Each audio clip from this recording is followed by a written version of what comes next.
step in officially. Doreen, please have something to tell the members and give a platform to Larry to start the session. Okay. Thank you. Thank you.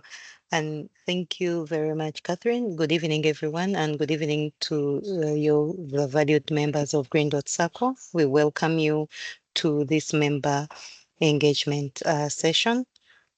We are very glad that you joined in and glad that you spared some time to join. And this is in the bid to respond to the survey and what we've gathered from the members. So our members have spoken and over time have told us we need to engage them more. They want to know more about the circle. And as such, we came up with this initiative to have member engagement survey and member engagement sessions to sensitize the members to get to know more and give them a platform to learn and understand more about the circle, ask any questions, and also a platform for us to improve in form of financial literacy, good financial habits, and the like. So for today's session, we are demystifying debt, debunking the myths of borrowing. And to do this, we have one of our very own, Larry Okutho. So Larry has been a member of the circle, Green Dot Circle, since time immemorial. And just to mention that he has served as a circle executive, and from there also served as a circle chairperson. And with that, we want to welcome him. Larry is an expert and has been a member of Green Dot Circle since 2014 and has journeyed with it in his service as an ex-co chairperson between 2022 and 2025. And out in the world, Larry is a criminologist and an investigation specialist who uses his superpowers to bring a sense of justice to society.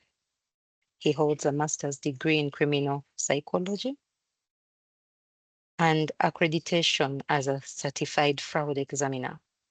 He's also a certified handwriting and fingerprint examiner and a certified criminal profiler. He also does certified digital forensics examiner and a certified cybersecurity expert. So Larry is a man of many hats. He wears so many things. Those who know Larry know that he is a person you can't miss when it comes to forensics, investigations, and one of the very best in this country. But to add from our perspective as a Green Dot Circle, Larry is a very committed member of the circle who wishes to see the circle grow from time to time, and even in his service as a chair. Then he recently commenced his journey towards obtaining his PhD in criminal justice. So Larry is just becoming an expert more and more in these criminology things. Larry considers himself as a passionate woodworker. As one of the customers who has received his woodwork, I can testify to that. And then he does some investigating on the side. So please join me to welcome Larry Okutho, our speaker for today, who is going to help us demystify this debt and debunking the myths of borrowing. Over to you, Larry. You're most welcome. And here is the membership of Green Dot Circle to just demystify the debt issue to us. Thank you. Thank you, Doreen. Please help me confirm that I am audible. You are audible, Larry. And I hope you're also able to share your screen. Thank you. I am going to try to do that. Everyone, good evening. Everyone's on the call. Good to see you all this evening. Thank you for Doreen for that introduction. Considering all the things that you have listed and read out, none of them is relevant for today's discussion. So I guess I should start by addressing the elephant in the room. Why is this glorified carpenter speaking to us about demystifying debt? And I will agree with you. I am probably not the right person or the most qualified person to speak on this subject. But I think it's an important subject to address.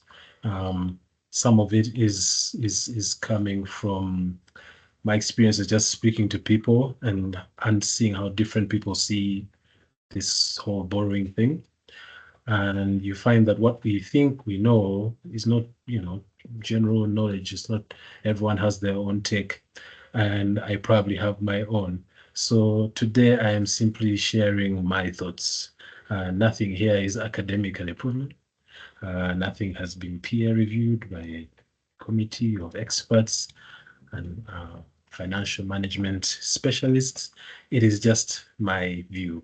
As someone who has borrowed quite a bit over the last 20, not 20, 12 or so years, I've seen what works, I've seen what doesn't work. And I just wanted to take this evening just to share with you some of my thoughts. I expect that there will be pushback, and I hope there will be pushback. Some of the things I say might be too controversial for Thursday evening, and I'm hoping that the hands will shoot up and say, no, I disagree with that, because I think there's the one thing we have to agree on is debt is very much a fluid subject that we probably just need to talk about and exchange ideas on. So hopefully that will be what will come out of all this.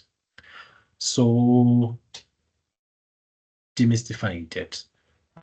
It's phrased this way because it's one of those things where we think we know, but maybe just need to be sure that we know everything. So just trying to take away. And I also want to assume that the circle does have people who are, maybe quite early in their financial journey, and they're just starting out, and some of these things, no one has ever really sat you down and told you, by the way, this is the deal.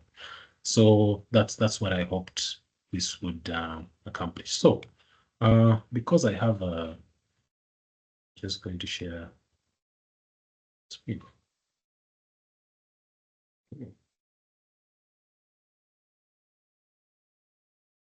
So I have a natural allergy to lawsuits. So I'm going to start with a few disclaimers, some of which I have already said. Please do not shoot Green Dot for anything I say. The views expressed here are mine and mine alone, and are not the official position of Green Dot Circle. So don't write some strongly worded emails tomorrow about how the circle is changing our posts. Secondly, this is information that I'm sharing just for us to reflect on, and should not be used as quoted as financial or legal advice when you take out your loan tomorrow. So please feel free to consult professionals, financial advisors, pastors, other guys, everyone who you usually use as a confidant on these matters. I do understand that I'm in a privileged position in the sense that I have served on the executive and therefore have come in contact with member financial information. I can at least say that for purposes of this session, I am not going to make reference to any member information. And that's just to give you some comfort that I might reveal your debt secrets. And lastly, this is not an advert for Green Dot's saving, borrowing products. Even though inadvertently I might mention a few benefits, please do not see this as me forcing you to apply for a loan tomorrow. Purely coincidental. Okay. Stuff is out of the way. I can now speak freely. So I'm going to start with just, I think I have about 7 myths.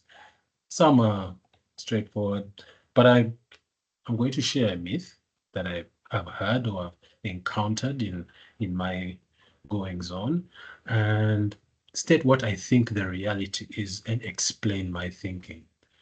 And if you have a different view on how I've reasoned it out, I'll be happy to hear from you before I then move on to the next one. So about 7, so not too many. So I'll start with the one which I I heard from someone. So borrowing is for those who are poor. That is the first myth we hope to discuss today. Now, if that's the myth, I think the reality is that borrowing is for those who are broke. Wait a minute, hold on. Before you leave, let me explain. There is a difference between these two states, and I think it's important to understand that distinction because it is what will then allow us to see why borrowing is not for those who are poor, but more for those who are broke. And came up with just a brief side by side on what is the difference between being poor and being broke. Again, please do not quote this as academic as an academic motto. The gospel according to Okutho. So when you are poor, you have long-term financial struggles, meaning that this is not just, you're not feeling the financial pinch on 1 day or 2 days. It is almost every day. It is ongoing. It is constant. Whereas when you're broke, a time comes when you just simply don't have any money at that particular point, but you know it's coming, or it's just around the corner, or it's going to be unlocked, and so forth. But just for that particular moment, your pockets are empty, your accounts are empty. There's that difference. In the same vein, when you're poor, these financial difficulties are persistent and they're harder to escape, meaning that no one solution will just take you out of it. Whereas when you're broke, you do experience financial difficulties once in a while. And once you do, you recover and you're back to your normal state.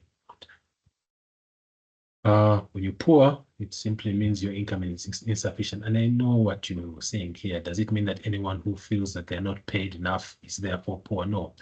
Insufficient means the income can barely take care of your basic needs or the most immediate needs of you and your family. That's what your income is unable to do that. Whereas when you're broke, the income is probably enough, but as a reason of circumstance A, B, C, it may have been overspent or overstretched. When you're poor, probably have few or no assets. Whereas when you're broke, you might have some assets, but they either not liquid or you're really just experiencing temporary cash flow issues. And when you're poor, these issues that you have, the financial issues, are systemic. They are much deeper than just not having money. It goes down to not having opportunities or not having X, Y, Z to put you in that position where you can be financially stable. Whereas with being broke, the financial issues are situational. It's just for this particular time or circumstances you're going through that you find yourself cash strapped. And therefore you can resolve it either by exploring a new cash source or just reducing expenses. So then why do I think that debt is for the poor? So it's for the broke and not for the poor. Because clearly when you're in a state of poverty, that incoming money, it might solve the immediate problem, but it will not solve the much larger problem, which is where is the money coming from? And conversely, where is the money to pay this debt going to come from? Whereas when you're broke, you're simply saying, right now, I do not have all the money I need to take care of expense A, but I know it's coming. So I just need something to get me through this time. And then when the money comes, I will, it will cover. And that's when borrowing works. Now, can you move between the two lines? Can you be poor and broke and then become broke, or broke and then become poor? Yes and yes.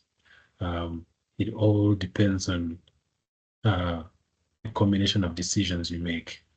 Poor people can put themselves in a situation where they are no longer in that state where they have long-term financial struggles and whatnot, and then they'll only have the problems become more temporary. And likewise, you can't be someone who just experiences phases of brokenness, but because of taking certain decisions, you find your financial struggles are becoming a bit more long-term than you want, and all of a sudden the income is insufficient and harder to escape. So that's why I believe that the act of borrowing should be one that is the preserve of those who are broke and those who are not those who are broke and not those who are poor. That is my first myth that I hope we have successfully debunked. But as always, I wait for the hands if anyone has a different view as I move into our next myth.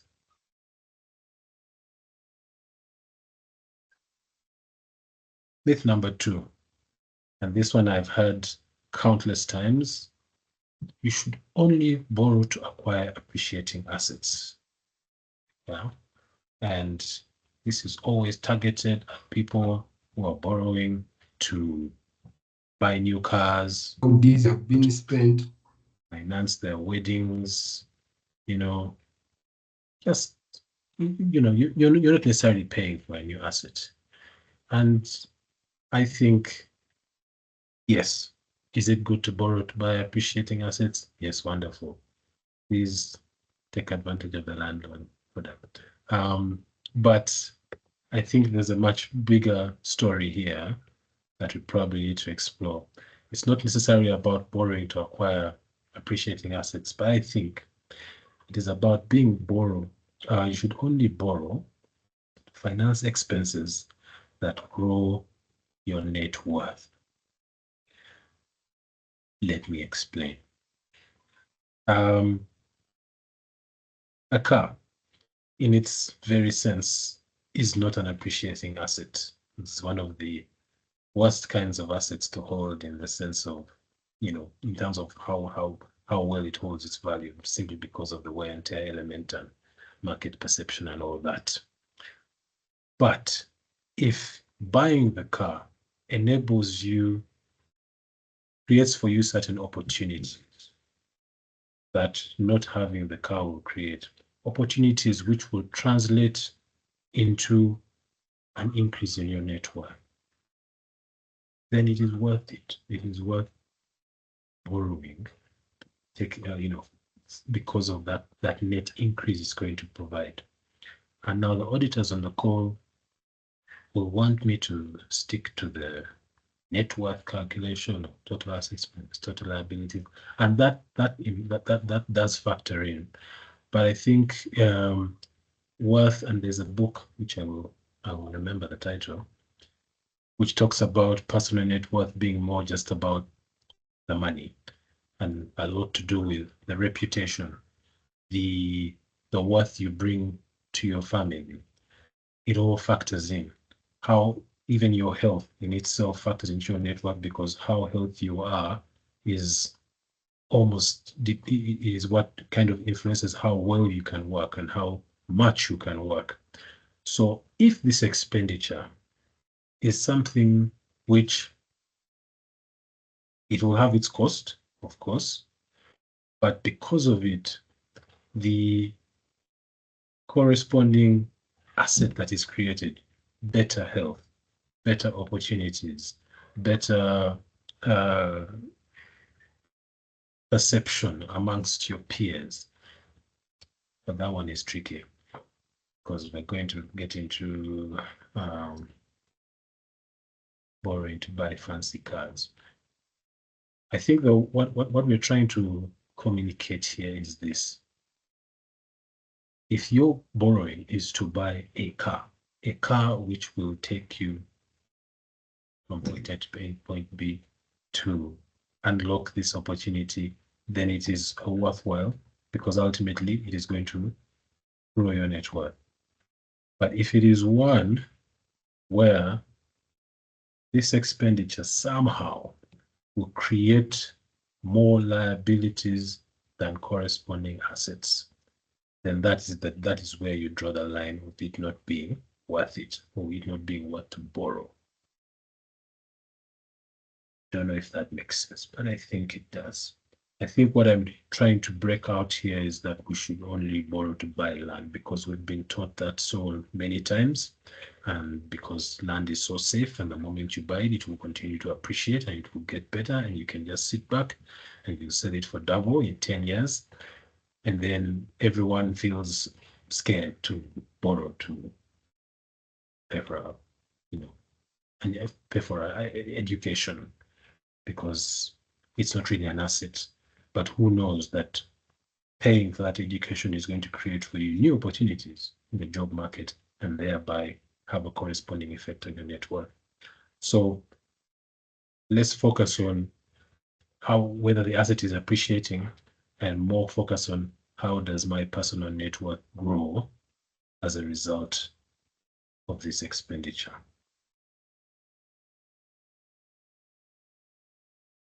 Okay, I'm going to move on to the next one. As usual, in your hands. Welcome. Third one, which is a perception issue more than anything, is that debt grows your spending power to afford more things. Because you simply say to yourself, if I am in a situation where this salary is simply not enough and I need to do this and that, debt, I'll take it on, but it will allow me to do this and this that my salary doesn't allow me to do. And so it's therefore justified in taking it up. But in reality, it can increase your spending power, but only if it is followed by a corresponding increase in income. Basically, taking on debt, and why it is so important to understand the double-sided nature of debt. When you see that message come in, that Kathy has credited the money, and the numbers are looking so nice, it is night and day, that feeling, compared to the feeling at the end of the month when you're making that standing order. Just opposite sides of the coin. And so that in itself should tell you that debt is not creating an opportunity. It's not magically creating money out of nowhere. No, it is simply creating a new avenue for money to leave your account. Now, it can grow your spending power if it's used the right way, but also if there has been income created that will cover for its payment. So it should not be taken that as long as I can pay. Right now, your salary of 2 million shillings, and you take a loan of 400,000, and the payments are, just need to make the payment of 100,000 every month. Technically, you can afford to take on that debt, but subconsciously right there, you have actually decreased your spending power by that 100,000. And without increasing the income from 2 to 2.1 million, you are technically now closer to the poverty line, which I talked about earlier. So yes, it might have that short-term burst of allowing us to accomplish, things that the money that we have available to us does not allow us to. But in the background, it is working hard to make sure that the only thing we're going to be able to afford in the long term are the debt repayments. And unfortunately, even though we know it and we sign all those documents and we're very clear and about the terms, the emotions at that point when you're getting the money are almost blocking you from seeing that side of it. So what I would end this one by saying is, yes, it actually does grow your spending power, but only if you have prepared yourself adequately on the other side to take care of it, because, and I'll get to it later, debt allows you to essentially accelerate certain things compared to if you had decided to just, save in your savings box constantly. So yeah, hopefully that one you get the rationale as I move on to the next one. Myth number 4. Being debt-free is critical to good personal financial management. I've had this from a lot of our younger people who have most likely never ever taken a loan or borrowed anything of substance, and they'll say, no, when you're debt-free, you're safe, because what can go wrong? No one's going to come asking for their money, and therefore you have the best platform to grow your personal finances. And that could be true, but there is a lot of truth to that.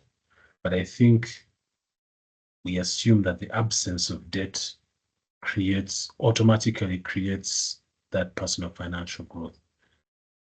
And then conversely, that debt slows it down. But I have a slightly different view. I think that what's more critical is to be in control of your debts. Why do I say this?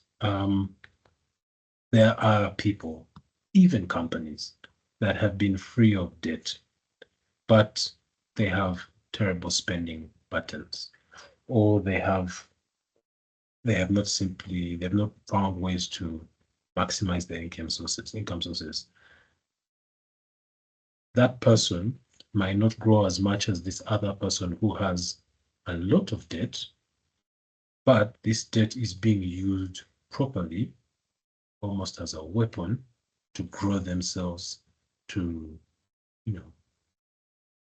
reach places that they would not reach, and using it very carefully, and most importantly, they are in control of it. They are not allowing it to get bigger than they can manage. They are making all their payments on time, and so as a result, they are on top of things. So, am I saying that it is bad to have no debt? Absolutely not. If you are in a position where you do not have debt, wonderful, I think, and I beg to be corrected, all of us would want to be in a situation where we do not have any debt. But what I'm trying to remove here is the notion that the absence of debt is directly correlated with perfect finances, because there's much more to personal financial growth than just not having debt. So more importantly, for those who have never tested debt, or have never, borrowed formally from a circle or from a bank, and are scared because they are worried that it will spoil things, the key fear should not be that it will wreck you. It is more important that you are in control of those debts than you are free of them. Okay. That is myth number 4. I'm going to move to number 5. Which I think contradicts number 4, but let me get there. So, debt and interest payments slow down personal financial growth. This is just plain and simple, because you have this additional liability that you have to factor in every month. Somehow it's going to affect how far you can grow or how quickly you can grow, because there's this additional outflow every so often. Now, that is true, but this is very much, I think I talked about myth number 5, and now let's explain number 4.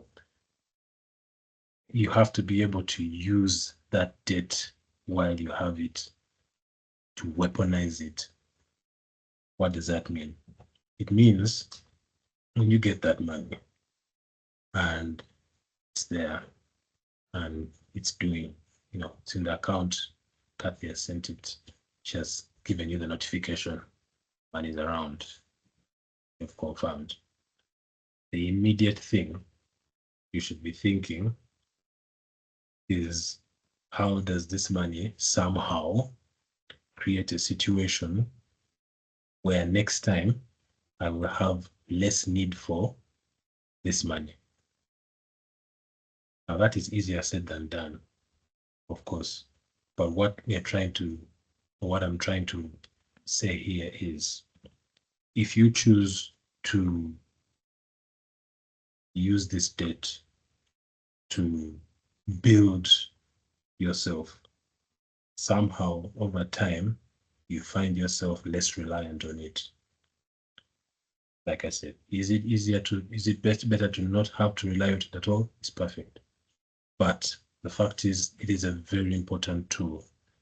Some of the biggest companies, richest tycoons, are where they are because they weaponized debt. They didn't have to borrow, they didn't want to borrow, but using it allowed them to get where they got much faster. Now, I might not be able to give you all the tips of how to weaponize it, because that is very much something that is unique to each and everyone's situation. But I think it is key just to know that if you borrowed for one particular purpose once, what you want to make sure is don't have to borrow for that same purpose again. You borrow for another purpose. And that might sound controversial, but I think it's a way of showing yourself that growth, that from this initial borrowing, somehow it has put you in a better position from the last time, and now you don't need that same amount of money to solve this problem. No, because last time when you solved it, you found a way out. So weaponize.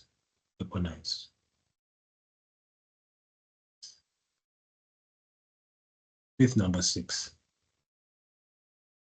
When in debt, you must give up on the good things in life. Those ones are not for you. Your job now is to make sure you pay the debts on time. No stories. But I think this is a very, and it's the first time I heard people saying, how can you be doing X yet you are highly indebted? Almost as though the moment you have taken out this debt, everything in your life must be in service of paying it back. But no, I think differently. I think that when you're in debt, you don't give up on them. Don't give up on these good things. However, you should earn them. Why do I say that? To say that because you have a debt of 200 million with the circle, therefore you should never be seen on a holiday in Barbados. Because why? Why are you enjoying when you owe an institution 200 million? Where is the sense in that? No, I think please have your holiday, but make sure that holiday has been earned, and make sure that holiday is not affecting your contractual loan payments. It might sound like something radical, but you actually do find people with these mentalities that it's almost as debt locks you into a mode of suffering is the way to go, and good things are no longer for me until I solve this issue of debt. But if you look at it as you've had a good year, you've struck a nice deal, and you can afford the holiday, and doing so does not in any way create any more liabilities than you already are, and does not affect your ability to settle the existing liabilities, then at that point you have earned the good things in life. The same will go even, speak of a holiday, but even with a purchase, someone heavily in debt could end up upgrading their car. But that upgrade should not happen if that upgrade has not been earned somewhere. There has not been an increase in income somewhere that creates the platform for that upgrade to take place. So let's not give up completely on the good things in life. And I've said good things and I've left it open to interpretation. I will not even try to define it, but I think you get what I mean. But what I'm trying to communicate it here is, let's not say we can't enjoy ourselves because we're indebted. No, we can, but only if we've earned that enjoyment. And the final myth.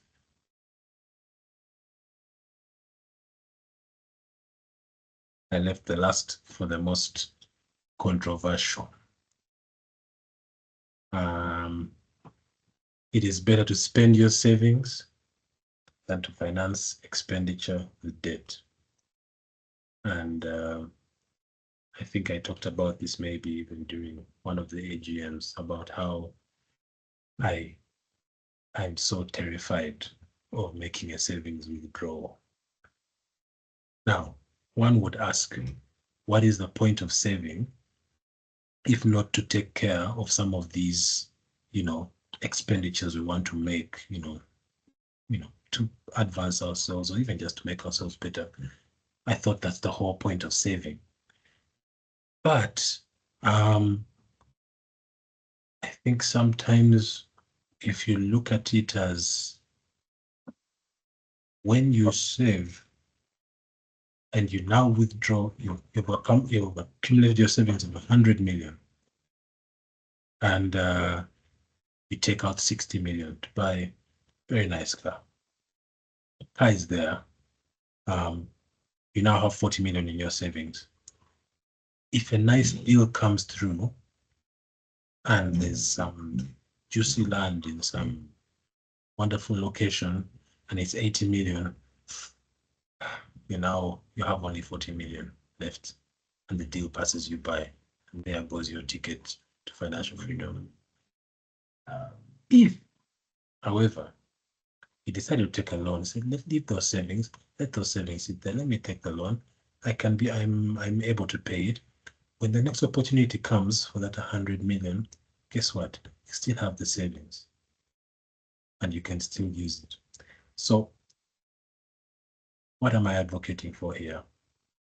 I'm not saying we should not spend our savings and should always go for debt regardless. We don't want to create a situation where we are reliant on debt.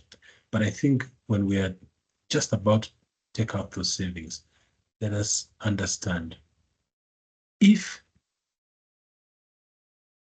there is potential long-term relief created by this debt as opposed to savings, then you should consider it rather than relying on your savings.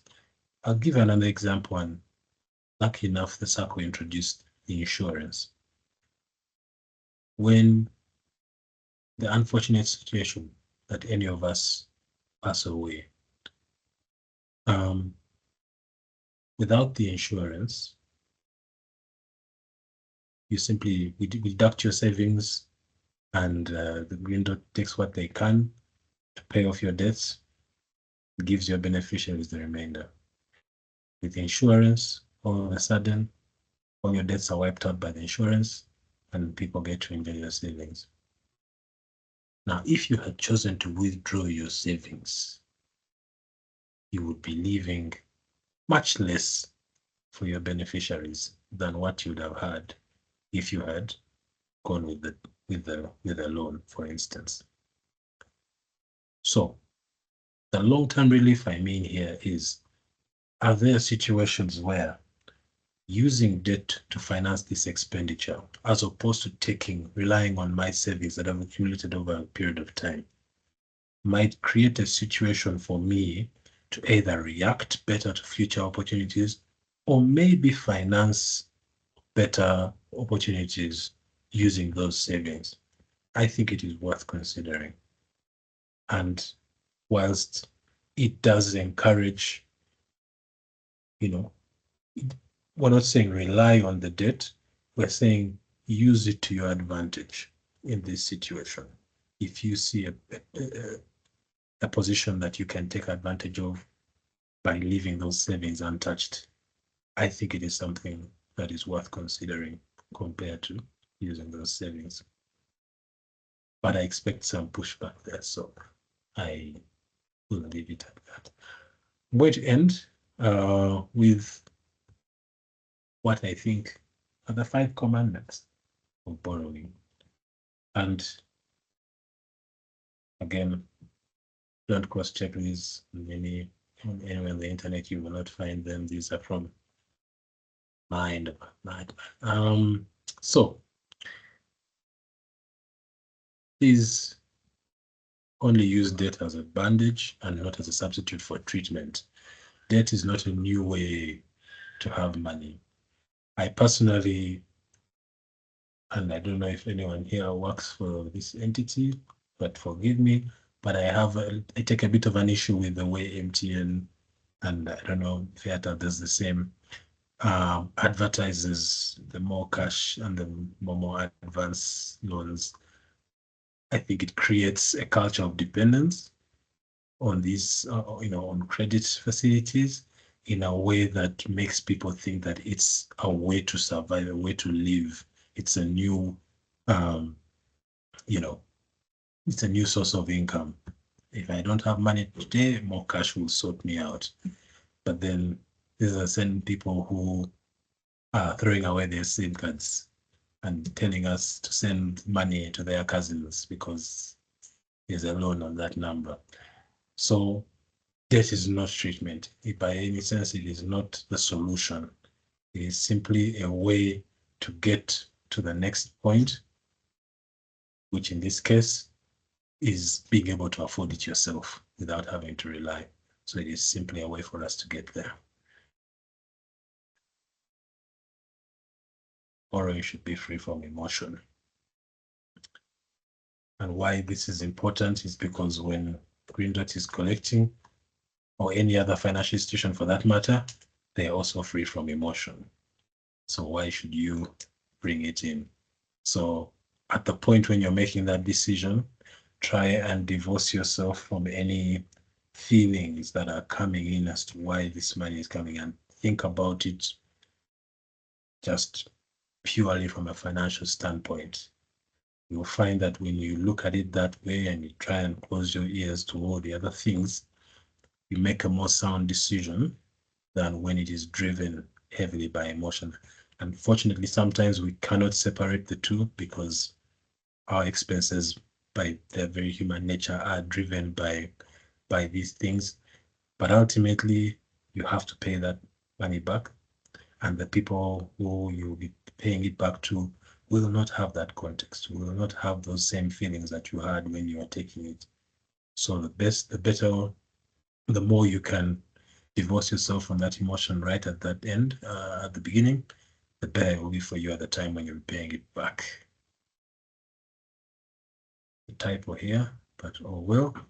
Treat debt as a salary advance, not an additional salary. This could probably just be commandment 1B, but it still speaks to the reliance on debt. It is not new money. It is simply the money that you would have brought forward. Yes, if you need to buy a piece of land of 16 million, what the debt is simply doing is saying, if you collected 3 million every month for 20 years, you will afford this. But we are simply giving you an advance. Buy it now because life is short, and then you pay us back for the trouble that we for the service we're offered in bringing forward your wealth. So it is not this magical new money that has presented itself. It is just your money brought forward. And so we should not see it as as anything other than that.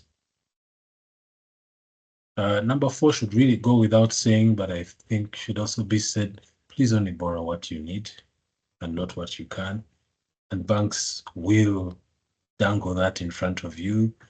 MTN will dangle that in front of you, say your limit has increased to 600,000. You're like, yes, today. But do you need 600,000? And more importantly, do you need to borrow 600,000? Probably not. Same, the bank will say, oh, look, you've recently got a promotion, and now because of your new net salary, you are entitled to this.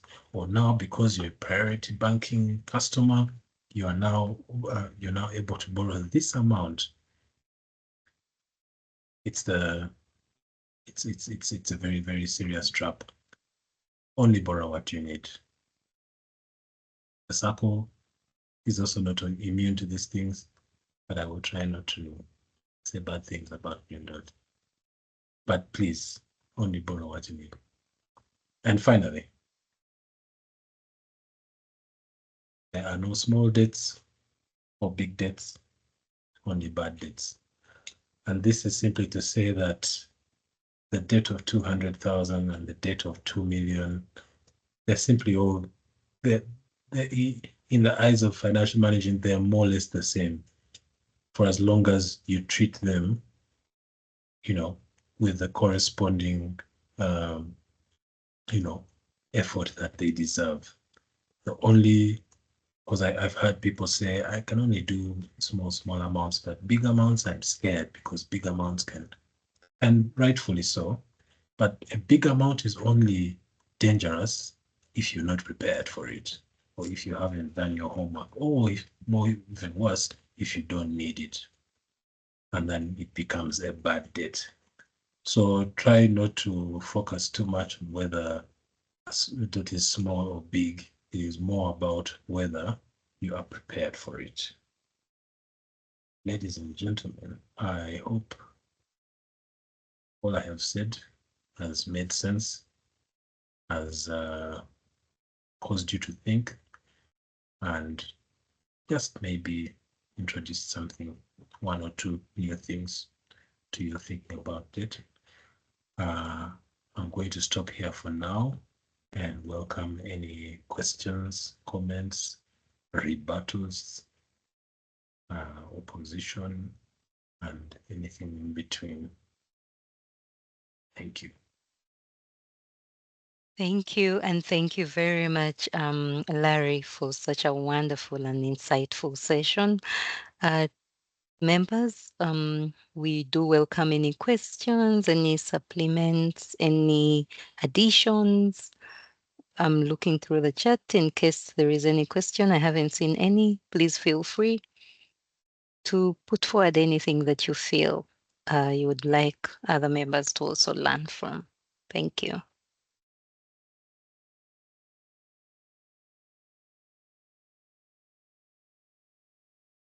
Yes. All right. Yes, Ernest Jacob, please go ahead. You can unmute and proceed. Thank you. Thanks, Larry. I joined more than 30 minutes late, but you were already speaking about myth number 5 at the point when I joined, and I don't know if you were able to address an aspect of, I think, debt management or debt payment. I'm not referring to this myth particularly. I just want to ask a question around paying back the debt. So is it the strategy, should it be for one to spread the payments if you have a 12 months, or spread it over the 12 months, or pay it back as soon as you possibly can? Is that something that you talked about or not?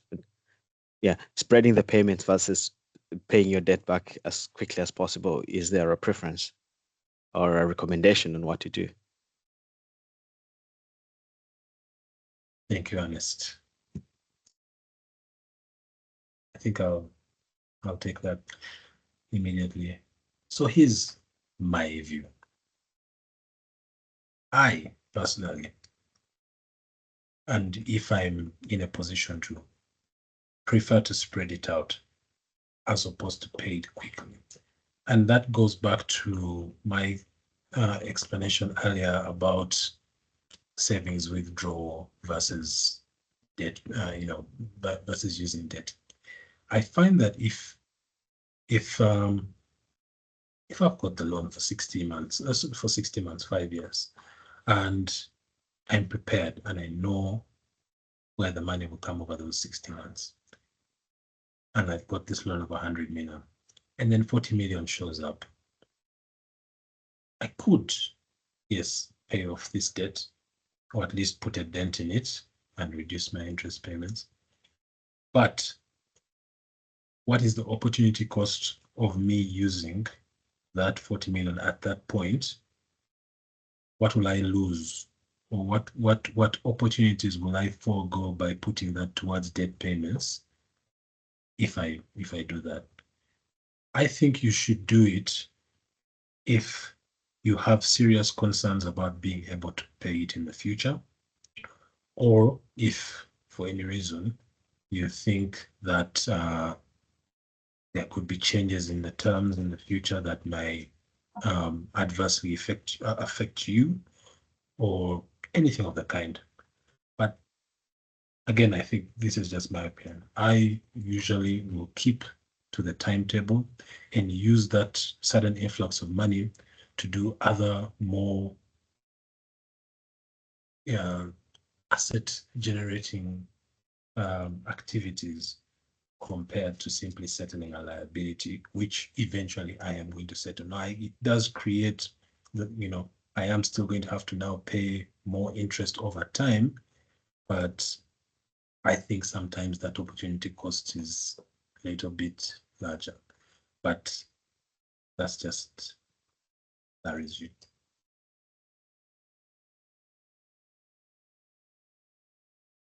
All Thanks, right. Larry. Thank you, Larry, and thank you, Ernest. Members, we are currently in the Q&A session, so please feel free to raise your hand and mute if you have a question, so that we can demystify this debt and that mindset of borrowing. And looking through the chat, any additions, any supplements? I remember Larry saying there were some myths or some truths of his that he felt we would have a rebuttal over. So I don't know if there is anybody. I'm looking at the chat and I'm not seeing any hand up. And I could ask another question. Okay, please go ahead.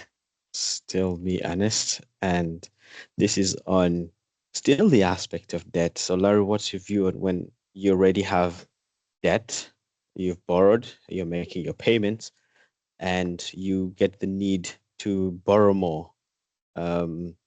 So, should you hold back on borrowing more, or should you still get the debt even when you're financing another debt?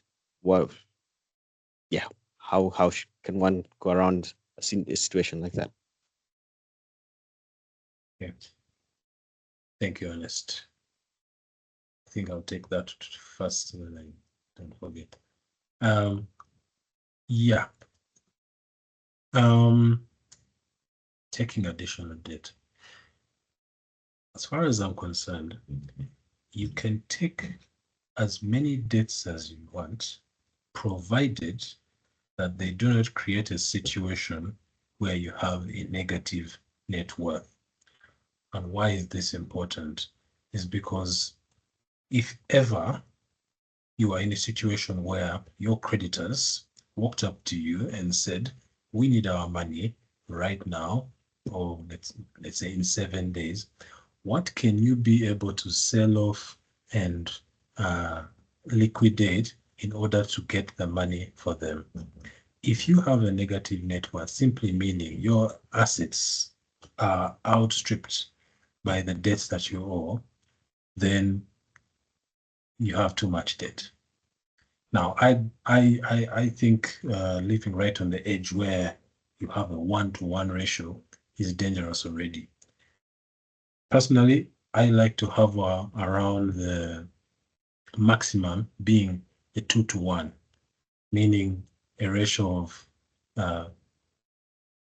for every 1 unit of debt, there's 2 units of assets. So meaning if my debts add up to 100 million, I should have assets of at least 200 million.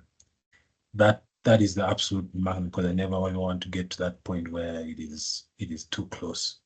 So to answer the question more directly, I don't think the number of debts is as important. I think what's more key is, do the total of these debts create a situation where you are simply overwhelming your net worth calculation to the point where you are now entering into the danger zone, or worse, even negatives. So yeah, go for it until you get to the red zone. Oh, all right. Thank you.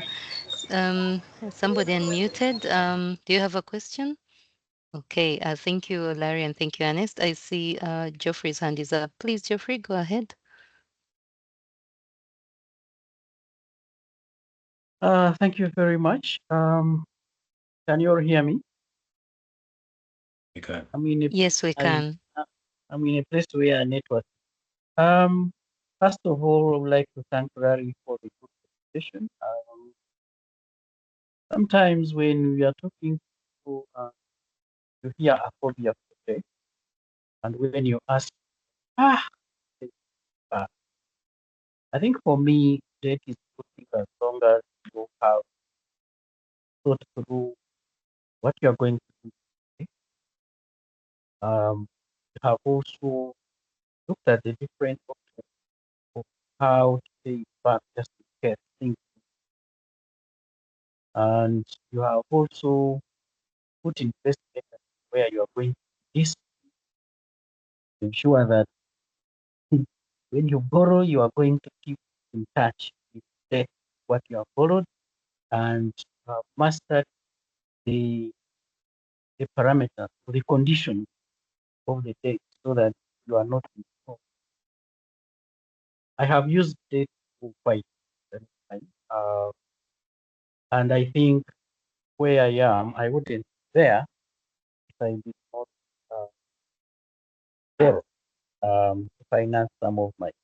So it is important that at least you have a very clear plan what you're doing, and make sure you're to do it like that. Avoid impulsive spending, where you borrow and then you realize actually I have 10 million in my account. And it take off 5 years. So discipline is key for you, ensuring that you are able to use the lender and to become a good borrower, so that in future, if you wanted to add more, you wanted to borrow more, like and it's the same, you are able. So I just wanted to share with that, especially with people who have a phobia. You limit yourself from developing faster, and you keep yourself thinking that you can save all the money you will need to do a project, which actually be able to be able to pay over a period of time. As Larry said, they give you your salary advance, so they give your earnings in advance um, before you are able to accumulate. Some of us who have family, who have things that come up, you save after, save, save, save. And then you realize something unavoidable can happen, and you feel like, I have this money here, so let me take it. So at the end of the day, you never achieve your long-term goal, which you are setting. So my small piece of information I will share is good as long as you have a plan, you're going to stay disciplined, and you're going to stay focused on ensuring that you stick to the conditions of the debt they have given you, and you're going to be in constant touch with the person who has the money. It has worked for me, and I think is it would improve the discussion. Thank you. All right. Thank you very much, Geoffrey. We lost you some time there, but at least I think we picked a number of things around guiding the people who have a phobia towards borrowing. Thank you very much. We have another question in the chat which says, please comment on using debt to finance debt. Over to you, Larry. Okay. First of all, thank you, Geoffrey, for that. You basically echoed some of my thoughts, which maybe I missed out when speaking. Now, on the question of using debt to finance debt, I was going to answer this with a question, but I won't. I will simply try and give my thoughts.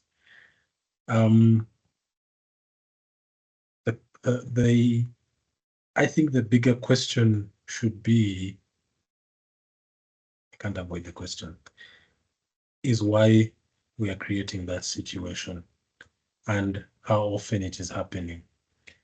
My thinking is, and if we go by some of the guidelines we've discussed here, debt should be a band-aid. So it, covers you up for this period where you need to fill a financial gap, and then you recover. You get you're back to normal. If we're using debt to repay debt, on paper, as long as you can pay it back, or as long as, similar to the answer I gave Ernest, if it's not creating and stretching your liability to the point where you are creating yourself a negative net worth, then on paper it is fine. But I think it is more about what lies beneath. Why are you possibly getting a situation where you're paying a debt with a debt? Now, if the circumstance is one where you are simply, you knew you were going to pay this debt, and what you were expecting to use it to pay that debt did not come through, and this creditor is very serious, and you really need to settle them, and then you borrow to pay them back, but then eventually when the money comes through from the other one, you settle yourself. I think the key thing is in how long such an activity goes on for. If it is once in a while, or to handle a particular situational issue that really you found yourself in, and I guess that's what debt is there for, then it is fine. But if it is something that happens more often than you might like, again, it might be solving the problem, but for me, it is emblematic of a much larger issue regarding how you are managing your personal finances. So to answer the question, yes, you can use debt to pay debt, but I think it creates a very slippery slope in terms of your reliance on debt financing as a way of life, which probably it should not be. Okay, thank you. I think Geoffrey would like to supplement on that. Geoffrey, over to you, please.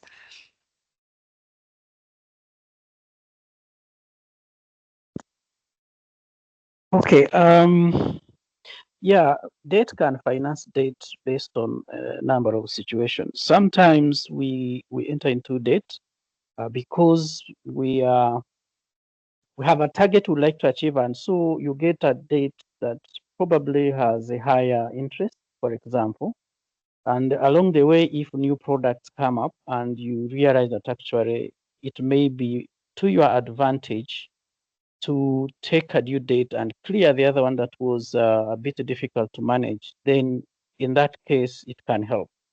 I think what you need to be very careful about is that the date you are taking on, a new date you're taking on, is not going to make matters worse. It's going to make the matters better. I think to me, that's always my consideration. And these things happen. You already in the middle of paying a loan, And then a new product in the bank is introduced and they tell you we can buy off the other old one and you pay this one under these conditions. And so if they are favorable for you, they are not going to make matters worse. They are making the situation better. Then you can consider financing the debt with that. But ultimately, the debt you are taking on the new one should clear the old one, should not add on. I think to me that would be that would be basic. Okay, thank you, Geoffrey. I think you preempted some supplement I wanted to make there as well. So the vicious cycle of debt where you're borrowing to clear another and another and another. We've seen this from a circle perspective. Someone is borrowing to clear another and another. And with time, like Larry has also told us and Geoffrey, that with time you come to a realization that it's going to be one date after the other. So if it's a buy-off, then that is a favorable one. But if it's not, then you're going to end up in a vicious cycle of borrowing to clear debt one after the other. Just checking in with you, we have shot by 15 minutes. So I'd like to check if there are any final questions before we give our parting shots. Just checking with the team and the members in the chats, please. Any questions? Any supplements? Anything? Any parting shots that you would not want any member to miss out? Okay, I see none. Okay, Benjamin. Okay. Yes, good evening, everyone. Good evening, Thank Benjamin. you so much, Larry, for the presentation. Mine is just a communication to the members. Our next session will be in September on the 25th. The topic will be about real estate investments. So I encourage you to join us. That's it, Doreen. Thank you, Benjamin. And for those who don't know Benjamin, Benjamin is the circle manager. And Catherine, who spoke earlier, is our administrator, just to remind the members. In the chats, we have Charles Bakaye, who gives a comment and says, thanks, Larry. It all makes sense. In the UK, it is advised to have some debt to build your credit rating, which will be used to access your ability to repay bigger debts, like acquiring a house mortgage. And this puts us in a cycle of some debts for most people. I guess he was just supplementing on that. And indeed, I think that brings it out very clearly. So valued members of Green Dot Circle, allow me to then now bring this meeting to a close. And first of all, to thank Larry and give him a round of applause virtually. Larry, thank you so much for sparing time to identify these myths and also sparing time to identify truths to the myth. And also to thank you, dear valued members. We've got such a good turn up, over 30 people.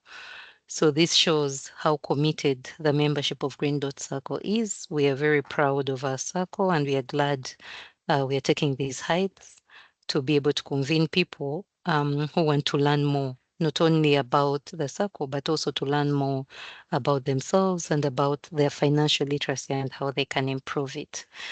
Larry, thank you so much. And thank you for your time, everyone. Looking forward to seeing you again on the 25th of September as we dive into real estate. And also to inform the members, I don't know if the diaspora members were able to get a glimpse of this. We still have some plots that are available for the circle members. And please take this opportunity. And I hope by the time we learn about real estate, there will be more people coming to complete the plots. Please reach out to Catherine and Benjamin. Feel free. You will be told about the available plots and the arrangement of payments, and as we push our circle forward.